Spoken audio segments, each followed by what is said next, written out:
This week in Jamaica Now, INDECOM probes reports of police hit squads. Why schools are angry over a report that they are producing criminals. Court hears about video evidence in the Vybz Kartel murder trial. Shaggy and Friends raise $70 million for Bustamante Hospital for Children. And Toronto Mayor Rob Ford spits Jamaican curse words. Social media reacts. The details of these and other stories coming up after the break. Get the Gleaner Classifieds app for BlackBerry and be the first to know. Search by item or location, search entire listings, save results for reference later, and even call directly from the app. It's that easy. Download your Gleaner Classifieds app from BlackBerry World and subscribe today. I'm Damian Mitchell, and this is Jamaica Now. The Independent Commission of Investigations, INDECOM, has launched a probe into claims that there are designed hit squads in the Jamaica Constabulary Force. In a Sunday Gleaner article, a retired senior cop and a serving cop claimed that the killings of some alleged criminals were thoroughly planned by high-ranking police personnel and executed by police hit squads. The report has sparked shock and condemnation among local and international human rights groups, but the police high command has rejected the claim. Meanwhile, residents of Orange Villa in downtown Kingston were in anguish last week over what they claim was a clear case of indiscriminate police shooting. The National Security Minister Peter Bunting and the Police Commissioner Owen Ellington visited the community on Wednesday, 2 days after the police killed Nakia Jackson. They say he was killed after pointing a gun at them. The police high command has ordered the transfer of the personnel who were part of the controversial shooting of the cookshop operator. And INDECOM has asked the police high command to place a stop order on the implicated policemen so that they cannot leave the country. In the Vybz Kartel murder trial last week, a police sergeant detailed the video evidence at the alleged crime scene in Havendale, St. Andrew. The sergeant testified that he saw a man with a pickaxe stick in a phone video confiscated in the investigation of Clive Lizard Williams' killing.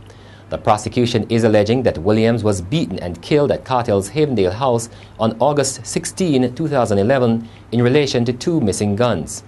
Also last week, another police witness, Inspector Warren Williams, dismissed suggestions by the defense attorneys that he gave wrong information on the alleged murder site. Kartel, whose real name is Adidja Palmer, is jointly charged with Sean Campbell alias Sean Storm, Kyra Jones, Shane Williams, and Andre St. John for the alleged murder of Clive Lizard Williams. The Jamaica Teachers Association JTA has joined principals who have hit back at a government study which suggests that the majority of persons in the island's penal system attended low-performing non-traditional schools. JTA President Dr. Mark Nicely has described the study as faulty and hypocritical. And the principals say the study does not show a true picture of the gains made by their respective institutions. We are not a prison school. I'm sure you don't see anything over here that looks like a prison. I really believe that a little more consideration for the children could have been given. All right, the children that are here. It may be a fact that students from particular schools are more likely or have been identified within the school. But I think, first of all, an in-depth look at the study itself should be done to look at what constituted the study. The other thing is that the communities that these schools are located in and from where the students come would also perhaps feature as the more crime-prone areas in the country. So it stands to reason that if your school is there and you're born and grown there, and these are perhaps the crime areas, the high-risk crime areas, then those are like the contributing factors. So it is not the school per se, but where do the children come from? The 5 high schools featured are Kingston High, Holy Trinity, Vauxhall, Pembroke Hall, and Norman Manley. Prime Minister Portia Simpson-Miller says her administration is committed to bringing the much-talked-about logistics hub to fruition and ensuring that Jamaicans benefit from the initiative. According to the Prime Minister, there is a role for all sectors to play in the successful creation of the hub.